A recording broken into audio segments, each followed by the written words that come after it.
పరిశుద్ధులు ప్రియులైన దేవుని పిల్లలందరికీ యేసుక్రీస్తు నామంలో శుభవందనాలు తెలియజేస్తూ ఉన్నాను. చిన్నప్పుడు మన పిల్లలకి చాలా రకాలైనటువంటి వస్తువులను ఇస్తూ ఉంటాము, కొత్త కొత్త బట్టలను ఇస్తాము. వాళ్ళు ఆనందించేవి ఏంటని ఆలోచించి వాళ్ళకి అన్నీ సమకూర్చాలని మనం చాలా తల్లిదండ్రులుగా చాలా ఆరాటపడతా ఉంటాం. వారు పెద్దయ్యే కొద్దీ వారి యొక్క రుచులు, వారు ఆలోచించే విధానము మారిపోతూ ఉంటుంది. మన పిల్లలే అని మనం కొన్ని వారికి సజెస్ట్ చేయబోతాం, కానీ అవి మాకు ఇష్టం లేదని వారు చెప్తారు. అదేంటి మీరు పలానా టైంలో ఇది ఇష్టం అన్నారు కదా అంటే, అప్పుడు చిన్నవాళ్ళం ఇప్పుడు పెద్దవాళ్ళం అయిపోయాము, ఇప్పుడు మేము సంతోషించలేమని వారు చెప్తారు. అలా అలా మన కళ్ళ ముందే మన బిడ్డలు పెద్దవాళ్ళు అవుతూ ఉంటారు. వారి యొక్క ఆనందాలు ఈ లోకంలో వాళ్ళు వెతుక్కోవడం మొదలు పెడతారు. కానీ ఏ బిడ్డలైనా ఒకానొక వయసులో వారి ఆనందము కానీ, సంతోషం కానీ దేనిలో ఉంది అని వాళ్ళు తెలుసుకునేటట్లు దేవుడు వాళ్ళ హృదయాల్ని తట్టి లేపుతారు. దానికోసం తల్లిదండ్రులుగా మనం ఎప్పుడు ప్రార్థించాలి.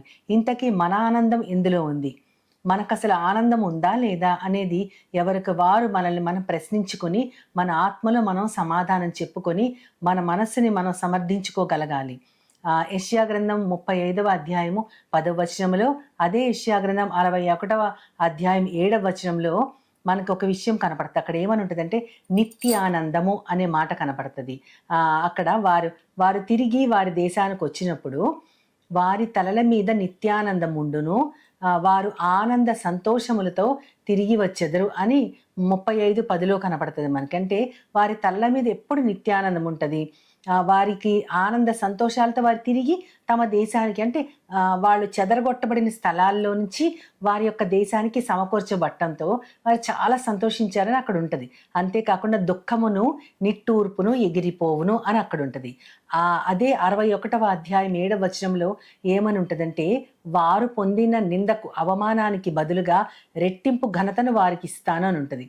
అంటే వాళ్ళు ఏ నిందలైతే ఏ అవమానాన్ని అయితే భరించారో ఆ అవమానానికి బదులుగా వారికి డబల్ ఫోల్డ్, అంటే రెండింతలుగా వారికి దేవుడు ఘనతనిస్తానంటా ఉంటారు. అంతేకాకుండా వారు నిత్యానందం పొందుతారని చెప్తూ వారు తమ భాగాన్ని పొంది సంతోషిస్తారు. నిందకు ప్రతిగా తమ భాగాన్ని, అంటే ఏ నింద పొందారో దానికి ప్రతిగా, అంటే దానికి ఎగెయిన్స్ట్గా, దానికి కాంట్రాస్ట్గా వారు సంతోషపడతారు, నిత్యానందం పొందుతారని నుండి వారు తమ దేశములో రెట్టింపు ఆనందానికి, రెట్టింపు సమాధానానికి కర్తలవుతారని ఉంటుంది. వాళ్ళు కేవలము వారు పోగొట్టుకున్న దానికి రెట్టింపు ఘనతని అనుభవించడం మాత్రమే కాకుండా తమ దేశములో రెట్టింపు సమాధానానికి కర్తలవుతారంట. అంటే సమాధానం అంటే మనకు తెలుసు, మనము తెలుగులో అయితే శాంతి సమాధానం అంటాం, కానీ ఇంగ్లీష్లో మాత్రం, ఇంగ్లీష్ బైబిల్లో పీస్ అని చెప్పబడింది ఎక్కడైనా సరే. రెట్టింపు పీస్కి, అంటే వాళ్ళు అనుభవించే శాంతిని రెండింతలుగా అనుభవించడానికి వారే కర్తలవుతారు. అంటే వారే దానికి ఆద్యులు, అది కలిగించడానికి వారే ఆథర్స్ అనమాట. ఆ విధముగా వారు ఉంటారని దేవుడు చెప్తా ఉంటారు. ఇంతకీ నిత్యానందము దేనివల్ల వాళ్ళకి కలిగింది అని ఆలోచిస్తే కేవలము దేవుని యందు ఆనందమే నిత్యానందము. వారు ఏ దేవునికైతే ఎగెయిన్స్ట్గా వాళ్ళు ప్రవర్తించారో, ఆయన ఉగ్రతకి లోనయ్యారో, ఆయన విధానాలలో నడుచుకోకుండా ఉన్నారో, ఆ దేవుడు వారిని చెదరగొట్టి వారిని మొత్తినప్పుడు వారు అనుభవించిన బాధ, ఆ తర్వాత వాళ్ళు వేడుకొనిన విధానం, వీటన్నిటినీ బట్టి దేవుడు తిరిగి వాళ్ళ దేశంలోకి, వాళ్ళ దేశానికి రానిచ్చారు. వాళ్ళు ఎక్కడైతే అవమానం పొందారో అక్కడే రెట్టింపు ఘనతని పొందారు, రెట్టింపు శాంతిని, రెట్టింపు ఆశీర్వాదాన్ని కూడా వాళ్ళు పొందారని మనం చూస్తూ ఉంటాము. అది ఎవరి వల్ల జరిగిందంటే కేవలం దేవుని వల్లే. దీనిని చదువుతా ఉన్నప్పుడు నేను చదివిన ఎప్పుడో చాలా కాలం క్రితం ఒక చిన్న ఉదంతం, అది మరి నిజంగా జరిగిందో సరదాగా రాశారో తెలియదు, కానీ అది నాకు చాలా చాలా హాయిగా అనిపిస్తుంది చదివినప్పుడు. అదేంటంటే ఒక రాజుగారు తన ప్రజలకి అన్ని గిఫ్ట్స్ అన్ని ఇవ్వాలని చెప్పి ఖరీదైన వస్తువుల దగ్గర నుంచి అన్ని రకాల గిఫ్ట్స్ ఆయన చక్కగా ప్యాక్ చేయించి ఒక గ్రౌండ్లో పెట్టి, మీకు ఇష్టమైనవి ఎవరికి వాళ్ళు వచ్చి తీసుకోండి, ఎవరికి ఏది కావాలంటే వాళ్ళు తీసుకోండి అంటే జనం అందరూ కూడా ఎంతోమంది జనము ఎంతో చాలా హడావిడిగా వచ్చి అన్ని వెతుక్కుని ఎవరికి కావాల్సింది వాళ్ళు తీసుకుని వెళ్ళిపోతూ ఉంటారు. అందరు అలా తీసుకుని వెళ్తే రాజుగారు చాలా సంతోషపడతా ఆయన చాలా ఆనందంగా వారి వైపు చూస్తూ ఉంటారు. నా ప్రజలు నేను అందజేసిన కానుకల్ని ఎవరికి ఇష్టం వచ్చింది వారు తీసుకోగలిగేంతగా నేను వాళ్ళకి ఇవ్వగలుగుతున్నానంటే ఈలోపు ఒక అతను చాలా బలిష్ఠుడైన ఒక అతను పరిగెత్తుకుంటూ వచ్చి రాజుగారి మీద పడి అతన్ని ఎత్తుకొని భుజం మీద వేసుకొని పరిగెత్తుకుని వెళ్ళిపోతా ఉంటాడు. ఆగు ఆగు అన్నా సరే వాళ్ళు ఆగరు. ఇంతలోకి రక్షక భటులు వచ్చి అతన్ని పట్టుకుని ఎందుకు రాజుగారిని తీసుకెళ్తున్నావు, నీకు కావాల్సింది ఏదో తీసుకో అంటే ఈ రాజుగారు నా వెంట ఉంటే నాకు కొదువ ఏది ఉండదు, నాకు ఆనందానికి తక్కువే ఉండదు.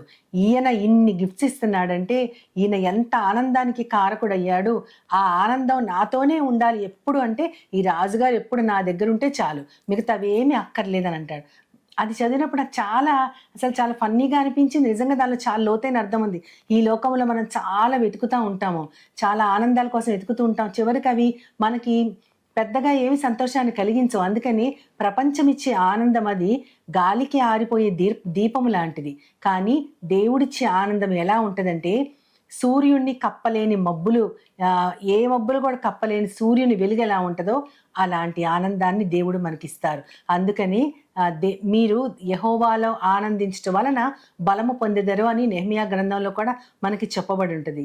దేవుడు కూడా పరిపూర్ణమైన ఆనందము, మీ ఆనందమును ఎవరూ తీసివేయలేరని ఆయన శిష్యులకి చెప్తా ఉంటారు. ఎందుకంటే తనతో పాటు కలిసి ఏకాత్మను కలిగి వాళ్ళు పరిపూర్ణమైన ఆనందాన్ని పొందటం, దేవుని వలననే మాకు ఈ ఆనందం వాళ్ళు తెలుసుకోవటం, దానిని ఎవ్వరూ తీసివేయలేరు. ఎందుకంటే అది రక్షణలో ఒక ఆనందము, అది ప్రపంచం ఇవ్వలేనటువంటి శాంతి.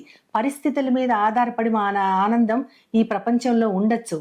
ఇప్పుడైతే చాలా ఇన్ఫ్లేషను, రకరకాల పరిస్థితులు, మన ప్రధానమంత్రి గారు కూడా రాబోయే పరిస్థితులు వివరిస్తూ ఆయన ఎన్నో హెచ్చరికలు జారీ చేస్తూ ఉన్నారు. దానిని బట్టి చాలా కలత చెందుతూ ఎవరికి వారం కొన్ని ఏర్పాట్లు చేసుకుంటూ ఉంటాం. కానీ ఎన్ని ఏర్పాట్లు చేసుకున్నా ఏం చేసినా సరే గందరగోళానికి లోనవుతూ రకరకాల కన్ఫ్యూజన్స్ పడుతూ దుఃఖానికి లోనయ్యేవారు ఎప్పుడూ అలాగే ఉంటారు. ఏ పరిస్థితులు వచ్చినా మనం అంటాం కదా, తెలుగులో సామెత ఉంటుంది, మిన్ను విరిగి మీద పడ్డ చలించని వ్యక్తులు ఉంటారు. అలాంటి వ్యక్తుల్లో కొంత ఆనందం ఉంటుంది. ఆ ఆనందాన్ని వారు ఎప్పుడు పోగొట్టుకోరు. పరిస్థితులను బట్టి వచ్చిన ఆనందం కాదది, దేవుని యొక్క నడిపింపును బట్టి. ఈ దేవుడు మాకు శాశ్వత ఆనందాన్ని ఇవ్వబోతున్నారు. అది లోకానికి సంబంధించింది కాదు, అది పరిశుద్ధాత్మలో ఆనందము, అది రక్షణలో నిలకడ. అది మనల్ని ఏ గందరగోళానికి గురి చేయదు. అది మనల్ని పాపము నుంచి ఆల్రెడీ విమోచించింది. అంటే మనం ఈ లోకంలో తాత్కాలికంగా దేన్నైనా పొందగలుగుతాము, ఆనందం మనకు వస్తుంది. కానీ దేవునిలో ఉన్న నిత్యమైన ఆనందము ఈ లోకంలోనే కాదు, పరలోకములో కూడా అది అంతకంతకు మనల్ని ఆ దేవునికి దగ్గరగా చేస్తుంది, రెట్టింపు మనకి సంతోషాన్ని ఇస్తూ ఉంటుంది. అటువంటి ఆనందాన్ని పొందటానికి దేవుడు మనల్ని ఎంచుకున్నారు. అందుకని మీ సంతోషాన్ని ఎవరు కూడా మీ దగ్గర నుంచి తీసివేయలేరు అని యేసుక్రీస్తు శిష్యులకు చెప్తా ఉంటారు. ఆ సంతోషము మనలో ఉండాలంటే పరిశుద్ధాత్మ ఆ అనుభవం మనం కలిగి ఉండాలి. మన పాపాలకి పూర్తి ప్రక్షాళన యేసుక్రీస్తు వారు చేశారు. ఇక మనము దేవుని యందు నూతన సృష్టి అని తెలుసుకున్నప్పుడు మన పాత పాపాలు, మన పాత అప్పులు అన్నీ కూడా సిలువకి మేకులు కొట్టబడి మన రుణాన్నంతటిని కూడా దేవుడు తీర్చేశాడన్నప్పుడు మనం ఎంత ఆ యొక్క రక్షణ భాగ్యంలో ఎంత ఫ్రీడమ్ని, ఆ స్వేచ్ఛని మనం అనుభవిస్తామో అటువంటి ఆనందాన్ని మాటలలో వర్ణించలేని దాన్ని కేవలము యేసుక్రీస్తులో తిరిగి మరలా జన్మించిన వారికి మాత్రమే అటువంటి ఆనందం ఉంటుంది. ఆ ఆనందం మనం అందరం పొందాలంటే ఆ రక్షణలో మనం పడిపోకుండా నిలకడగా ఉంటూ ప్రతిరోజు కూడా దేవునికి దగ్గరవుతూ అనేక మందిని ఆ వెలుగు వైపు నడిపించగలుగుతూ వారిని కూడా దేవుని యొక్క ఆనందానికి దగ్గర చేయడానికి మనం గనక ప్రయత్నిస్తే ఈ లోకపు ఆనందము గాలికి ఆరిపోయే దీపము, కానీ దేవుడిచ్చే ఆనందము ఏ మబ్బులు కప్పలేని సూర్యుని వెలుగు లాంటిది అని మనం తెలుసుకోగలుగుతాం, ఇతరులకు కూడా చెప్పగలుగుతాం, మన ప్రవర్తనలో కూడా వారికి చూపించగలుగుతాం. అటువంటి నిత్యమైన ఆనందము మన తలల మీద ఉంటే మనము కూడా ఎక్కడైతే మనం జీవిస్తున్నామో రెట్టింపు సమాధానానికి మనము కూడా కర్తలుగా ఉండగలుగుతామని దేవుడు మనల్ని ఖచ్చితంగా హెచ్చరిస్తూ మనకి కూడా ఆనందాన్ని పొందే భాగ్యం ఆయన ఎంతగానో అందిస్తూ మనల్ని ఆయన వైపు రమ్మని ఆహ్వానిస్తూ ఉన్నారు. మరి మన ఆనందము నిజంగా దేవునిలో ఉందా లేదా అని మనము ఆలోచించుకోగలిగి ఈనాడే మన జీవితాన్ని సరిదిద్దుకోగలిగితే అంతకంటే భాగ్యవంతులు ఎవ్వరు కూడా ఉండరు. అటువంటి ఆనందాన్ని పొందటానికి, అది నిత్యము మన తలల మీద ఉండటానికి దేవుని సహాయాన్ని కోరుకుంటూ చిన్న ప్రార్థన చేసుకుందాం. మహోన్నతుడా, మహాపరిశుద్ధుడైన నా ప్రియ పరమ తండ్రి, నిత్యానందం మా తలల మీద ఉంటది, మాలో ఉన్న దుఃఖము నిట్టూర్పు ఎగిరిపోతాయని చెప్తా ఉన్నారు ప్రవ్వా. దానిని బట్టి మేము ఎంతగానో సంతోషిస్తున్నాం ప్రవ్వా. అప్పుడైతే అది ప్రవచనము, ఇప్పుడైతే అది నెరవేర్పులోకి వచ్చేసింది తండ్రి. అది యేసుక్రీస్తులోనే సాధ్యము కాబట్టి రక్షణానందాన్ని మేము పొందుతూ మా అతిశయము కేవలము దేవుని యందే, యెహోవా యందు అతిశయించే మీకు బలము, ఆ బలమే మీకు ఆనందం అని మీరు చెప్పారు కాబట్టి ఆ బలములో మేము ఆనందించడానికి మాకందరికి క్రీస్తు యేసుకు కలిగినటువంటి మనస్సునిమ్మని నీ ప్రియకుమారుడు నా ప్రియ ప్రభు అయిన యేసుక్రీస్తు వారి ద్వారా కోరి ప్రార్థిస్తున్నాను పరమ తండ్రి. ఆమేన్, ఆమేన్, ఆమేన్. వందనాలు. As Jesus now, He's always near.